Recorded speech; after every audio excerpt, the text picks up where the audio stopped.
Writing content doesn't have to take up your entire life. You don't need to quit your job, sacrifice your weekends, and pull all-nighters to make it happen. So the common narrative is that you have to go all in to make real money from your ideas. But this is simply not true. And today's episode will show you an example of a writer who started part-time. And this writer is called Derek Hughes. He has built a profitable email list and consistently hits $2,500 a month as a nice side income by writing in his spare time. So in this episode, we'll dig deeper into how he found his niche. He had multiple interests, how to keep writing, even if nobody's reading your stuff, how to write consistently, and how to become good at writing and expressing your ideas so that people ultimately want to read your stuff. Welcome to today's episode of Build Your Thing, the podcast where we help content creators find their unique creative voice, build their tribe of loyal fans, and monetize their work. My name is Matt Jarrow. Feel free to check out the show notes in the description. With that being said, let's get started. All right, Derek, welcome to the show. Hey, thanks for having me, Matt. It's great to have you here. And I know that, I discovered you on Medium. I think at that time you had around, 1,000 followers, something like that. Yeah. And it has been a wild ride. So I'm happy to dissect this on today's call. Yeah. Happy to share my experience. Awesome.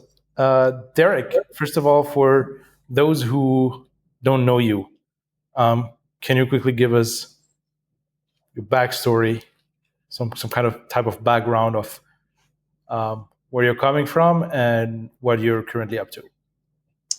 Are you meaning writing or outside of writing? Let's talk about writing. Yeah. So so January 2023, I opened my Medium account. And prior to that, I was a bit bored at work and I do a lot of reading. So I just decided to do a little bit of writing on Substack, mainly like just thoughts to friends. And then I read Nicholas Cole's book, The Art and Business of Online Writing, and discovered this whole world of people make money and they find audiences. And that book just kind of blew my mind, really. And I never really thought it's possible for ordinary people, but that suggested that you should write where people are rather than just your own newsletter or whatever. So I opened a Medium account and just that was really the start of my online writing journey. Awesome. So I suppose that you had kind of a 9 to 5, and you're still working part-time, correct? I work 4 days a week. I've just gone down from 5 days to 4 days this week. Awesome. Congrats. So, tell us a little bit more about, so what was kind of your main motivation? Was it like the money? Was it just kind of a way to escape boredom? Perhaps was it, both? So money wasn't on the agenda at all at that point. It was just like, I wouldn't have even thought that was possible. Once I would start on Medium, I saw the idea that people can earn money. And so I did wonder very faintly in the back of the mind whether I could earn $100 a month and I could maybe like buy a takeaway or something, But even then, I didn't really think that was possible. It was just for fun and a way of kind of sharing some of the things in my head because I kind of read quite a lot. And when I started on Medium, I just wrote about anything that I have interest in. So I was writing about money and property, like personal development stuff, well-being, happiness, anything I was reading, really. It was all pretty random. And that's how I thought it would always be. And then after a bit, that was probably fine for about 3 months, just the thrill of writing and seeing your words on the internet. And then after about 3 months, the fact that nobody's reading it starts to grind a bit, and you start to think, oh man, this is such hard work to write and get my thoughts out. And so then I did start to think about right, how do I get people to actually read what I'm writing? And that probably started me on the journey of reading some of the other top writers and just looking at my own stats and experimenting. And that, yeah, got me thinking more about how to write in the online space. And then some of that started to working. And so then I started kind of just sharing what I was learning. And then I noticed that was really the stuff that got traction. I mean, I thought the other stuff would have been more interesting, but that's what got traction. So after about 6 months, I think it was, Mm-hmm. then I was like, actually, I'm just going to go all in and share what I'm learning about writing and building online. I mean, I felt at that point a bit of an imposter, because I was probably like on a few hundred followers, but it kind of helped me just process what I was thinking and what I was learning. And it felt like really fresh because I was learning it right now rather than maybe stuff I'd learned about leadership in my job that I'd learned 10 years ago.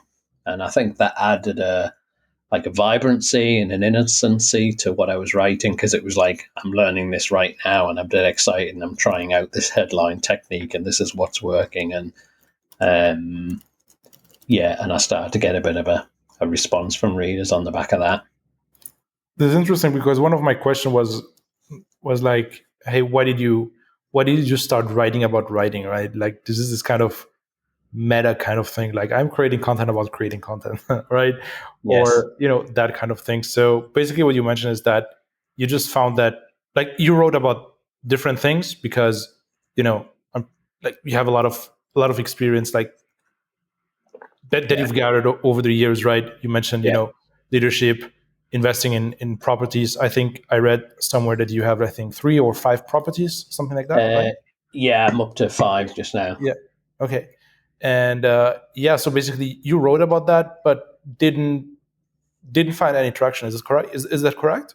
Yeah, that's right. Okay. And like, how did you decide, basically? Like, what did you do? Like, did you write about those 3 topics, let's say writing, leadership, and investing at the same time? Yeah. And it, okay. And what was kind of, did you have kind of a threshold or a limit where you said to yourself, okay, like I'm just going to continue writing about these 3 things for, let's say, for the next X month, and then just assess, okay, what is resonating, and so that I can go all in on that. Yeah, I remember probably after about 4 months, maybe, of deciding to pretty much do that, to kind of think, right, okay, there's 3 or 4 strands I'm tending to write about, and what I'm going to do is rotate through them and keep doing them. And after 6 months, I'm going to see what sticks, because I think I'd read that advice from somebody. Yep. And I remember after about a month of that, it was clearly writing was getting more engagement. And I remember speaking to Eve Arnold about it and saying, listen, I'm getting more traction. What should I do? And she very wisely said, no, you don't make a decision after a month. You know what I mean? You're going to be in this for a long time. So like, give it 3 to 6 months.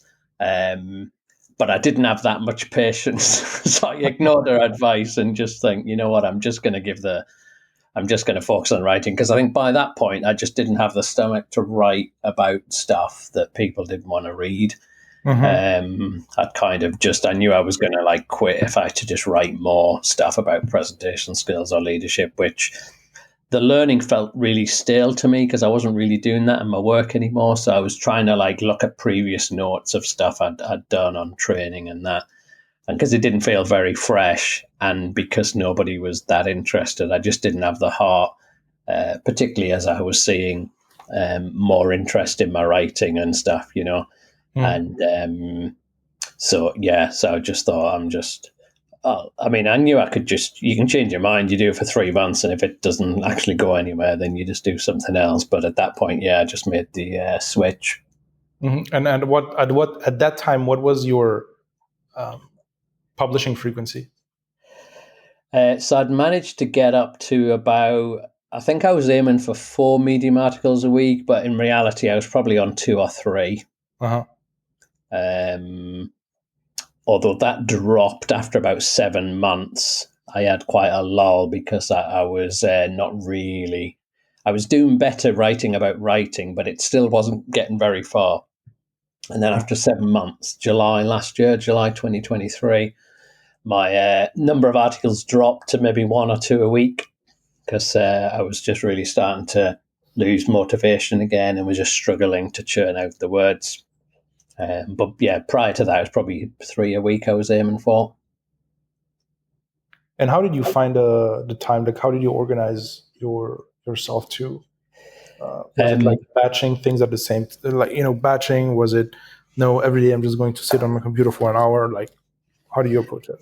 Yeah, I mean, when I started, I'd sit down and I'd write an article from start to finish, and I soon found that I couldn't do that, that I just run out of energy in life. And then I discovered this idea of batching, or this idea of just writing over 2 or 3 sessions, and you just write different bits of it.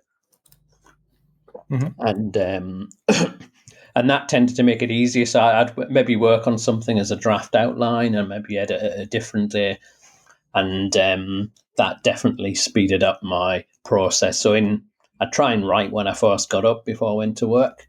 And definitely just like if I was maybe jotting down an outline of one and then I'd go and edit another one. And I would do different sections of an article each day, but I'd maybe do 2 or 3 articles on the same day. But almost because I wasn't, when I got like fed up with one article, then I'd move to a different aspect of a different article. And that seemed to just meant I never got quite fed up on that particular day, and I could do bits of maybe 2 or 3. And I try and do that every morning before work, and gradually, it gradually sped up, and I got faster and faster. Okay, that's interesting. So basically, like the fact that you have been jumping, from one article to another when you kind of hit a point where, hey, like I just want to deal with this piece anymore. Correct? Yes. Yeah. Okay. Exactly. Okay, this is interesting. So, like, how much time did you dedicate to that? Was it like 30 minutes, an hour, perhaps more? I think in those days I was probably trying to do about 90 minutes. Okay. I mean, these days I try and do 2 1-hour sessions.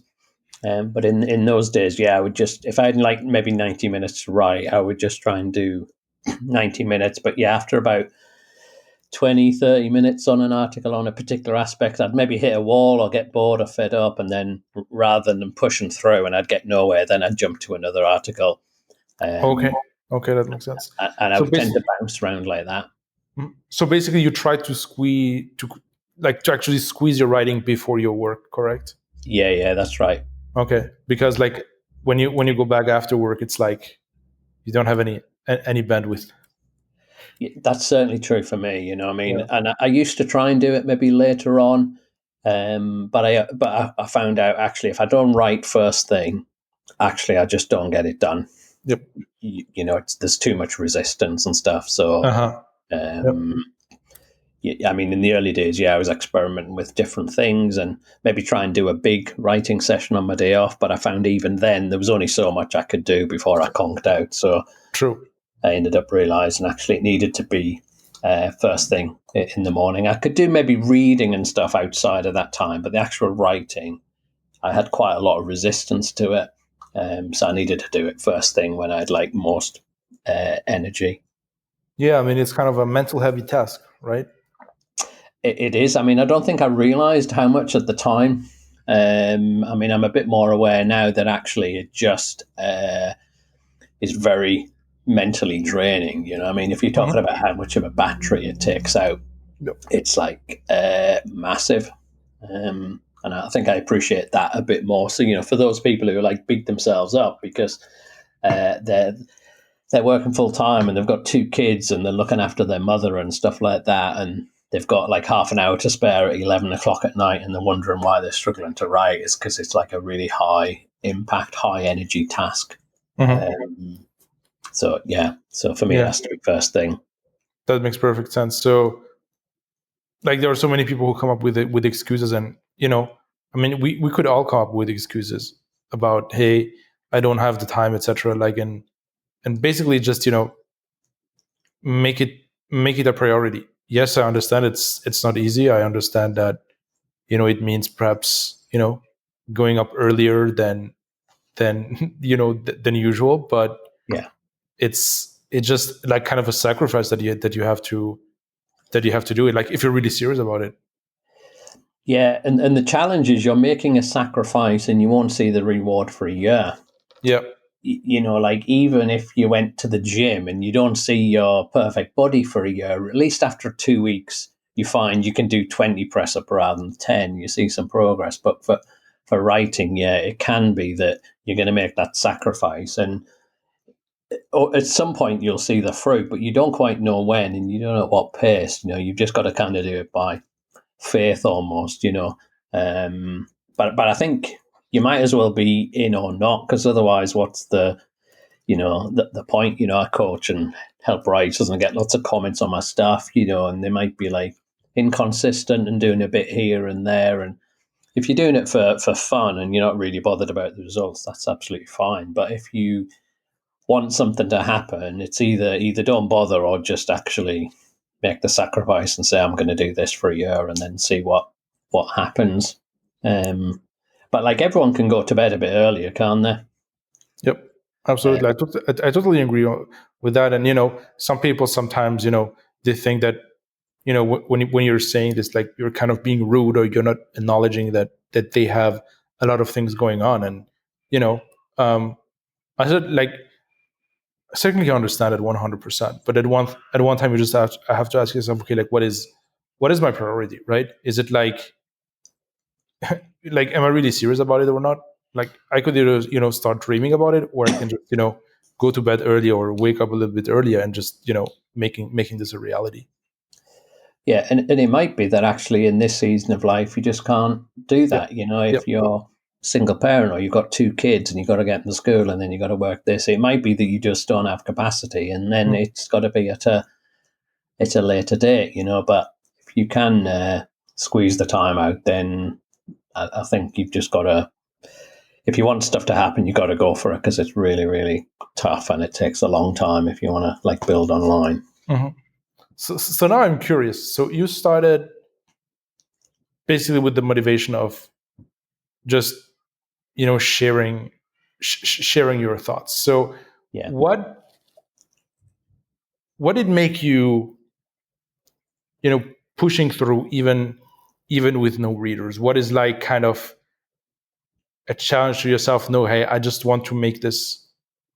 I just want to make this work, or what was it? If it wasn't the money. Um,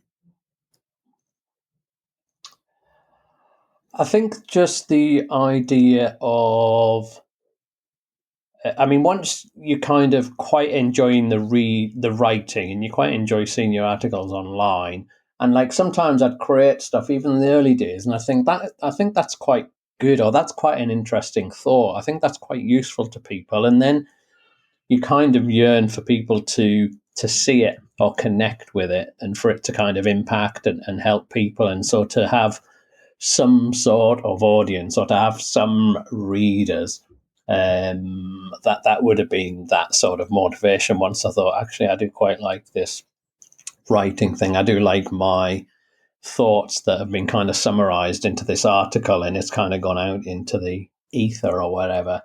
And yeah, then it's like the numbers do matter because it is quite a sacrifice. You know, you get up early and you churn out these words, and sometimes it's quite painful to construct the article. So then it is like, yeah, kind of find a way of getting people to read this. How does that? And I mean, I'm quite competitive really as a person. So if you set some numbers, or once you start to rate things by numbers, then I want to get a higher score than a lower score, And so definitely there would be some of that. And I think the fact that you can see whether you're successful or not if you define it by numbers.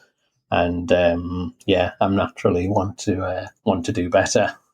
Mm-hmm. Interesting. So my next question is like, how did you become good so fast? Because if you actually think about it, it's like you went from zero to, I don't know, like, I don't know what kind of benchmark should we use? Should we use the income? Should we use the audience growth? I really don't know. Like, but you actually you became good pretty fast. I think it's like in a a year and a half, something like that.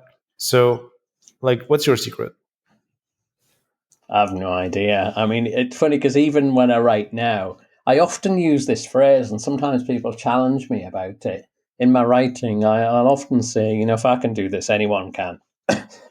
And people will. I'll get comments saying, "Well, obviously, not everyone can."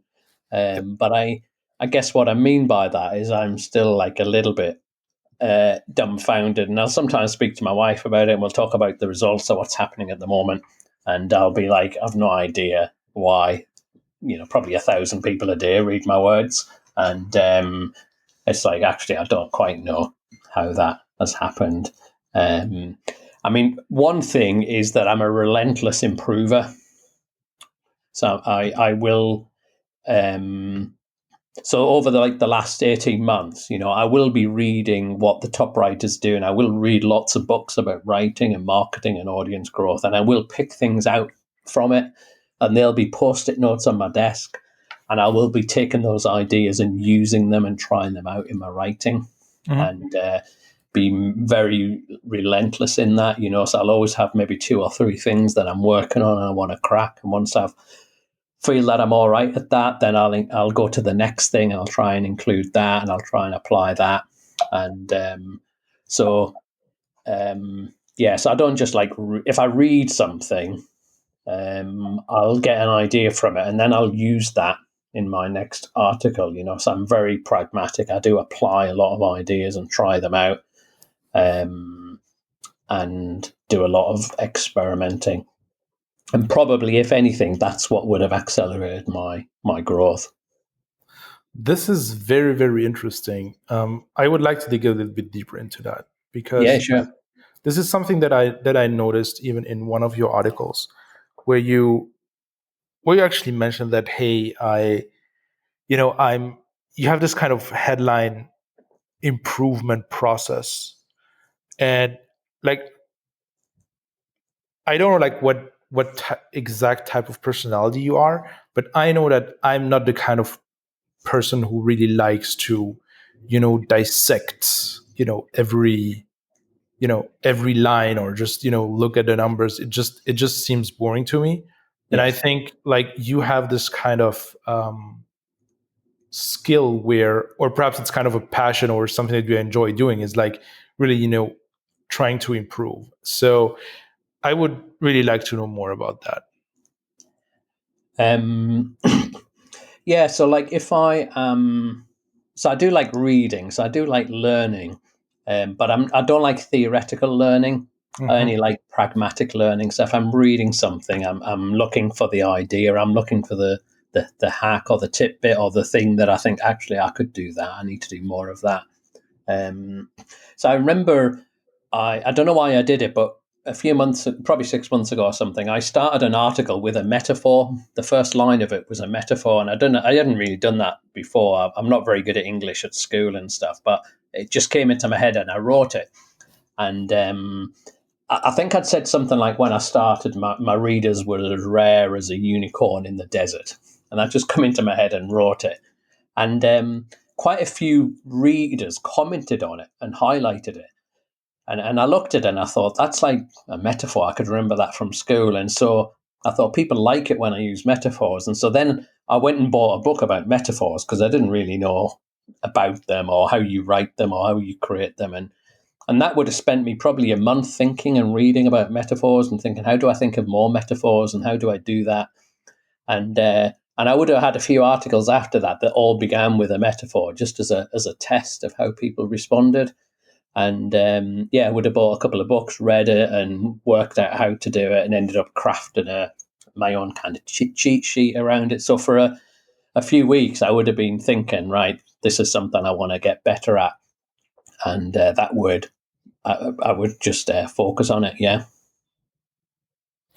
And how do you actually analyze the data, especially when you're early in your days? Like, I remember like one of your articles, you actually mentioned about using the idea of uh, you know changing, let's say, changing the first words of your headline. It was like something about you replace to remove, or it was like don't do this, or it was like let me just tweak that. It just seemed that it resonated with people, so let me just try to use a remove angle. Like how do you actually get so granular about that?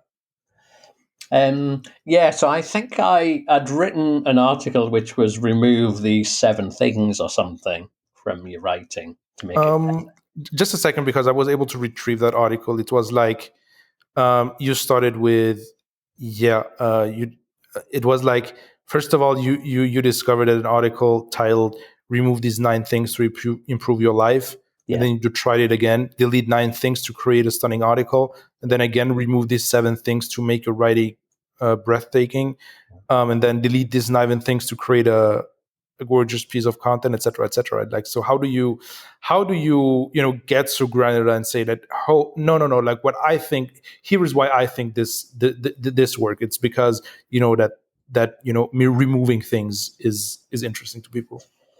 Yeah, so I mean, it's quite easy to see. So something on like Medium, you can tell when an article has done better. Yeah. And so whenever an article does better, I'll be like, oh, that's interesting. How did that happen? And so your first example was when I was writing about anything, I had this article about remove these things to get rid of stress or something. And so Mhm. initially I thought, what interests people is writing about stress. So I wrote a few more articles about stress, but nobody was interested. And it was only later I went back and I'm looking at my stats and think maybe it's not stress. Maybe it's the fact that I wrote remove these things. And so then I thought, let's try that out. So I might look at it and have a theory, and then I might try it out. And so it's like remove these things, delete these things, cut out these things, and I will just test it out really. So like not so long ago, I stole an idea from Tim Denning, and I used something like the brutal truth in a title of mine, which is quite a Tim Denning type thing, the brutal truth about why you're failing or something. Mhm. And it did really well, that phrase. And then, a few weeks later, I'd write about the harsh truth, you know, and so, yes, I would just always be looking at my stats and I'd be like, and sometimes I'll have a theory and then it doesn't work, and you think, oh, well, that wasn't really true. But so I will do that kind of regularly ad hoc, but every now and again I'll sit down and I'll maybe look at the last month of articles and I'll be like, right, what has done really well and why do I think? And then I just make a note of those things and then I reuse those ideas either in titles or in content or in how I do my introductions or whatever it might be. Um, and sometimes I'll find something that works and I'll use it a few times and then it'll stop working and then I'll let it go and then I'll pick something else up. And so I'm always like just looking at how things have performed and then I come up with a theory why and then I reuse it. This is interesting. So, if let's say you look back at your previous articles, like what do you try to isolate? Is it like, because like one of the things, one of the metrics that I look at when it comes to my Medium articles is number one, the read ratio. Yeah. So if I know that I have kind of a higher read ratio, I know that the topic itself and perhaps the ideas in the articles are interesting. But if let's say uh, I have a low amount of reads, like this could be because the ideas are not interesting, or do you think like the major problem right here is kind of the headline and you just tweak the headline? Yeah. Right. What are Yeah. your thoughts about that? Yeah. So I think the valuable thing about Medium is it gives you that data, which I think is really valuable that you don't get in a lot of other platforms. So you get your views, which tells you actually who liked your headline and picture and clicked on it. And then you get Mhm. your reads, which is those people who, once they've clicked on it, they continue to read for 30 seconds. And so that can tell you very different things. So if my reads are quite low as a percentage, even after a day or two, if I notice my read ratio is low, then I'll go back and change my introduction because I'll think, right, they wanted to read it and they clicked on it, but they didn't keep reading because they got to my introduction and it either boring or it wasn't connected to the title or whatever it might be. And so I might do a little bit of a tweak. And then the same with the title. If I think this is a topic, I mean, now I know what people want to read, so I don't do topics people don't want to read. So if they don't click, it's because I've not framed the title very well. And I mean, I'm always experimenting with titles, but yeah, if it doesn't get clicks, then it doesn't get views, then I know the title hasn't grabbed them. And so I need to rewrite the title. It's not necessarily about what's in the article, because if they haven't clicked, they haven't got to it yet. So I think the value of Medium is those two different stats that you talked about tell you different things. And then I would use comments and highlights as an indication of how engaged they were with the text. So if the read ratio was high and people had read through it, are people commenting, which means it's provoking interest. And I would kind of use that a little bit as well.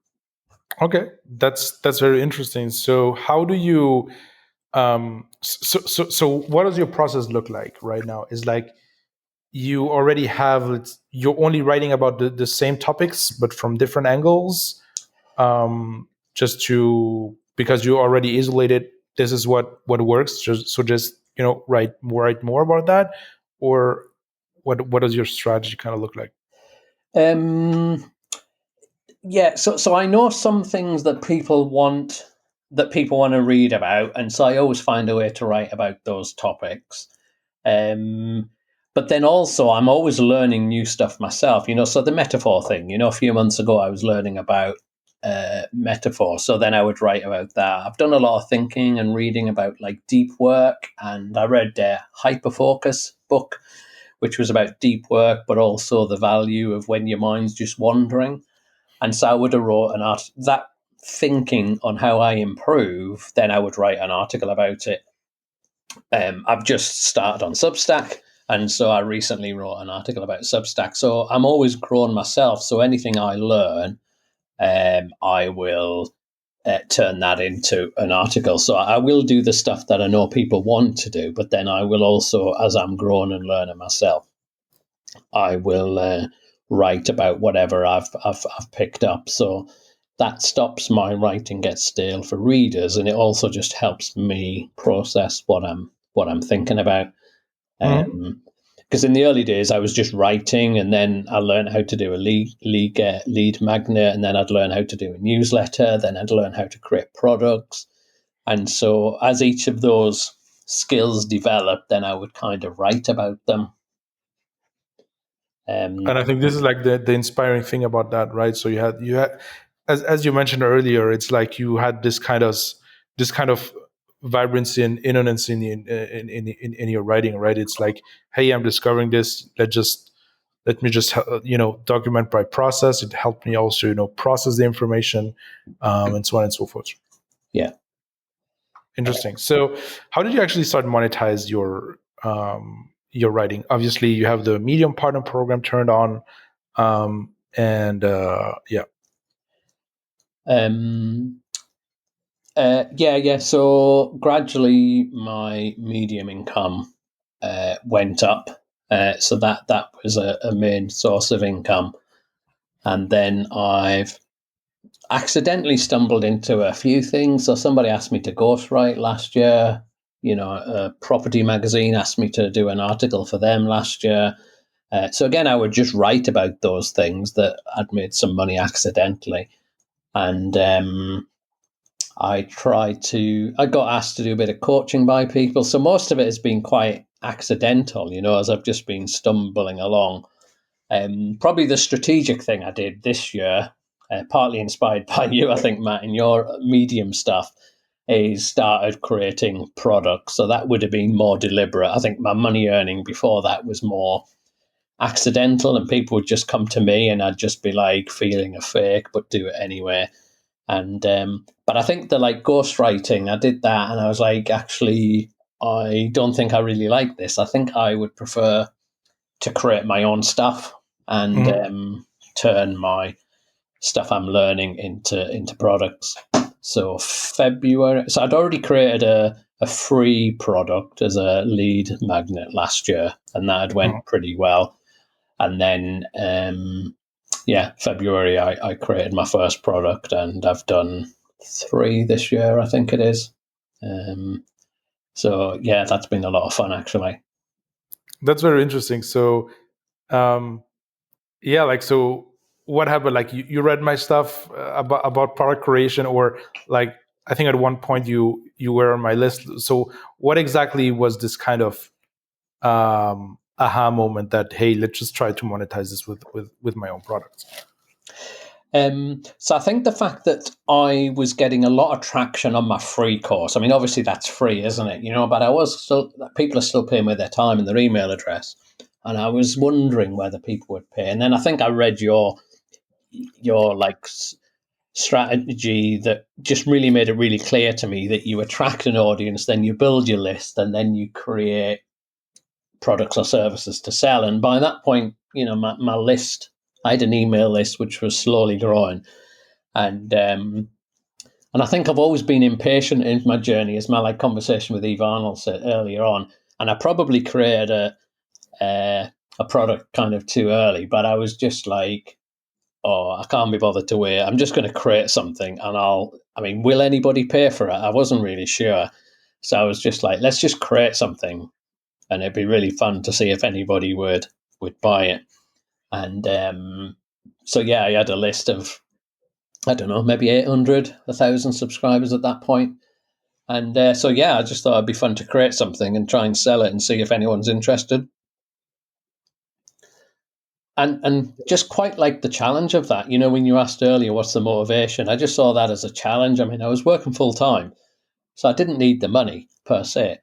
But I just thought that'd be a really interesting challenge if I would be able to, create something that people valued enough to pay for, and it would really help people. So I give it a go in February. That was the ultimate headline toolkit, I called it. Just focus very much on headlines, how you write headlines, how you get attention, because that was something I'd learned to do on Medium. I don't know how many followers I was at that point, but it was getting pretty high. So I thought maybe I know something about this. And created that and offered it to my email list. And some people decided to pay some money for it, which blew my mind. I remember that because I reached out to you. I remember that because I shared this in some stories, right? So I screenshotted and I went back to our conversation. I think that I reached out to you somewhere in December, and you already had the 5-day email course. Yes. Which was a great resource. And even though we had a difference in terms of list size, I think at that point I was around 3,500 subscribers, something like that. Right. And you mentioned I just have 1,000 subscribers, but it's growing by 300 subscribers, something like that. And I just genuinely I enjoy your writing, and then I just made you an offer to simply do a swap, right? Yeah. And we did that, and and then you launched your headline course, and I saw that actually it did pretty well. So this was really actually great to see unfold kind of in front of my eyes. So congrats on that. Yeah, thank you. And yep. Yeah, so I think once that had sold, then I was like, that was probably a mindset shift for me. That was probably the thing that sealed the deal, that actually maybe I've got something that people would value, and maybe I can make a bit of a go of this. Even though I'd been paid to ghostwrite and write magazine articles and had whatever thousands of followers on Medium, having people actually pay some money for some videos of me talking in my front room, and that happened. I think at that point, then I thought, actually, this is real. Really, you can really help people and be of value to them. And how did you approach this course creation? Specifically your first course. I know because you at that point I was working on my AI writing tool. Right. So I was spending 2 hours or so on social media every day, especially on Twitter or X, how they call it. And I remember like you posting the screenshots of you recording yourself and saying, "Yeah, it's quite a fun, etc., etc." And like you actually did everything that I say to not to do. It's not everything, but like filming yourself and all that overwhelming thing. Yeah, like how did you approach that? Because like I don't know, perhaps are you like did you have already some experience with talking in front of a camera, etc. But it's yeah, I would love to hear your thoughts about that. Yeah, so my background is as a trainer, learning and development. So I've like trained groups and I've spoken in front of groups loads and loads. And when COVID happened, I had to do stuff online, etc. And so writing is hard, but speaking in front of people or groups or even a camera is not so hard for me. That's probably a bit more my comfort zone. So I have Oh, like designed courses for like leadership courses before. I mean, they're pretty different, but the idea of like structuring things out. And so I thought I would lean into that as a bit of an advantage of mine. But I also thought maybe video content might feel a bit more premium than just a written course. And that's kind of why I went for that. yeah, okay, that makes total sense. So you had kind of an advantage in that field, so that's why you just went for that. Yeah, Yeah, absolutely, 100% agree on the fact that you know video is definitely more premium than just trying to sell a PDF or something like that. yeah. Although then, but then I did have some people like, oh, I don't like video courses. Have you not got it in written form? And I'm like, oh dear. Then you have to transcribe everything, right? But Yeah, I know. you know, like at least like it's easier to well, not necessarily easier, but like once actually you have the the material, like it's easy to add multiple formats to it. So let's say if you're more comfortable writing, then just writing out your course Yeah, will help you record a video version if that's your thing. If you like more recording your video your course straight away, you can then transcribe that, use perhaps AI to simply polish it, and yeah, and then sell kind of basically provide kind of a written version. So yeah, I yeah, think it's like once you have the core material, it's quite easy to to transition to other formats. yeah. No, that's true. That's true. Awesome, Derek. So yeah, what are your projects for the timing? What are your challenges? What am I? Well, I mean, my the thing I'm thinking. So I've sold two other products since the Ultimate Headline 2 kit. So every couple of months, I'll put a product together to help my list. And but lately, I've just been thinking about helping people more, really, for those that want a bit more support and help. And I mean, one of the courses I did a webinar, how to make your first $1,000 on Medium, which was primarily a written course, but then I added a webinar into it, and Mhm.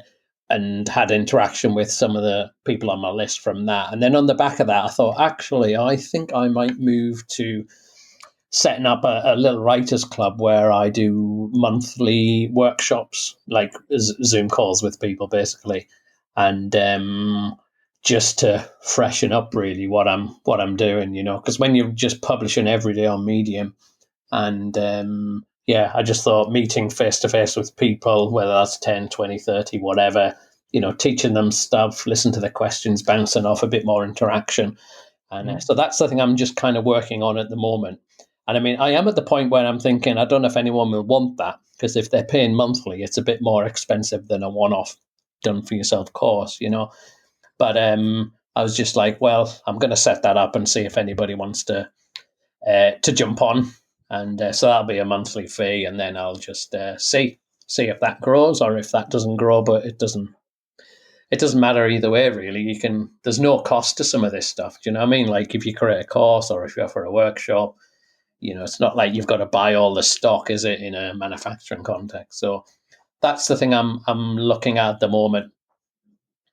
Awesome. And, like we talked a lot about, songwriting, like a few techniques. Like, is there anything else that you'd like to add for people listening to this? And, they are just, thinking about getting started. Perhaps they just started, but they didn't see the traction that they hoped for. Is there any bits of wisdom that you'd like to add?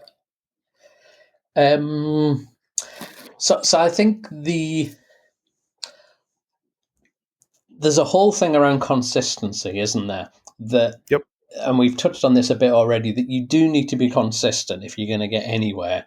But like, consistency isn't enough in the sense of you just can't do the same thing all the time. You've got to consistently get better. And that's probably not what's spoken about as much. Yeah, you've got to write daily or weekly or whatever it might be, but you've also got to get better. You got to get your introductions better and your headlines and your storytelling and being more concise and more powerful language and all that sort of stuff. And so I think that you just need to get better. And if you get better every month and you keep writing, it's inevitable that good things will happen. I mean, I think the key is you can't define exactly what's going to happen. You can't define that you will get a ghostwriting contract or you will hit 100,000 on Medium or whatever, but opportunities will come if you keep writing and if you keep getting better. And I mean, something that I do a bit now, but I did a lot when I was struggling, is that I would always look at my progress and not how far short I am. And I think that I wouldn't look at like I've not hit 1,000 or I've not hit this or I've not hit that. I would just be like, this month I've gained 7 more followers or 14 more followers or 17 views or whatever it might be. And I would just look at my progress and think, actually, if I keep growing at this rate, something's going to happen. And I think that, because I think a lot of people struggle just to keep going, and I nearly quit, so I totally get that. But I think it's consistency, but consistently getting better. But don't. I wrote a Substack note the other day, and it was basically saying stop reading advice articles. And somebody was like, "This is an advice article," and I said, "I know it is, but people should read less and like practice more." Because there's that kind of, you get a dopamine hit when you read an article and you get a new idea or you get a buzz and stuff. And I think once you've got an idea, stop reading and just implement it for a month, and then go and read something else, then implement it for a month. And if you just keep getting better, eventually something good's gonna happen. I love that. And like, what kind of process would you suggest to not only show up consistently, but also improve consistently? So I mean, on one level, you got to do what works for you. But for me, what I literally did would be, I'd have a post-it note right next to my laptop, and it would have up to 3 things on it that I'm currently working on improving. And once they'd become part of what I do, so in the early days, it would have been write concisely. Sentences are too long; you need to half them. And once I'd sussed that, then that would go off the list because I start to do automatically. And then I would be like, I need to like dial up the power of my words because they'd just be too ordinary. I need to use a stronger version. So I would have that on my list. And once that become natural, I would cross that up and put something else. But you only need maybe 2, 3, even 1 is fine, because it's hard enough to write, but to write and try and improve at the same time, that is actually really hard to do. So you only need a couple of things, but they need to be in front of you or somewhere you can see, and you just glance at them and you think, right, I'm going to apply that to my writing today, and just keep doing the same thing till it becomes natural, and then add something else to the mix. Awesome. I really like that. Derek, if people want to know more about you, what's the best place on the internet to connect with you? Well, I mean, they could get access to my free writing course, derekhughes.biz, B-I-Z. They can find me on Substack or Medium as well. And that's probably the best things they can do. Awesome. Derek, it was great having you on the show. And yeah, I wish you all the best. All right, so hope that you've enjoyed this episode. And as always, you're going to find all the links we mentioned in the show notes. And if you're a content creator or want to become one and want to monetize your knowledge online, then be also sure to check out my free emails, because in my daily emails, you're going to learn how you can speed up your content creation workflow to create more content faster and thus attract more clients online in less time. It's the first link in the description. Thank you very much for tuning in today, and I see you next week.